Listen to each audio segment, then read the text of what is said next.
अहमदनगर जिल्ह्यातील ताजा घडामोडी बघण्यासाठी रोखोक या वृत्तवाहिनीला आजच लाईक करा, सबस्क्राईब करा आणि शेअर करा।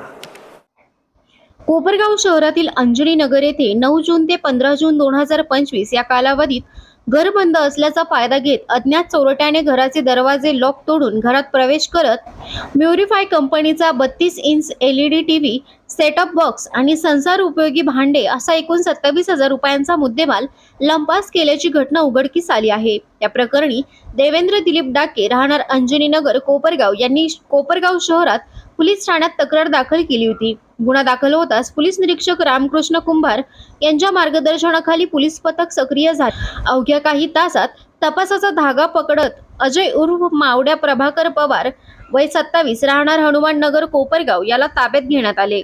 तपासादरम्यान आरोपीकडून चोरीस गेलेला टीव्ही आणि सेटअप बॉक्स जप्त करण्यात आले असून आरोपीने गुन्ह्याची कबुली दिली आहे। त्याला न्यायालयात हजर करून पोलीस कोठडी मिळवण्यात आली आहे।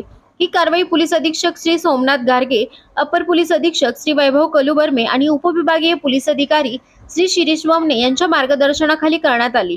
या कारवाईत पोलीस निरीक्षक रामकृष्ण कुंभार, पोलीस उपनिरीक्षक Deepak Rothe, police head constable Deepak Rokade, police constable Prakash Kondhare, Ganesh Kakade, Sumbe आणि महेश वड यांनी महत्त्वपूर्ण भूमिका बजावली। कोपरगाव पोलिसांच्या जलद आणि अचूक कारवाईमुळे नागरिकांमध्ये समाधानाचं वातावरण निर्माण झालं आहे। रोकठोक मराठीसाठी हाफिज शेख, कोपरगाव।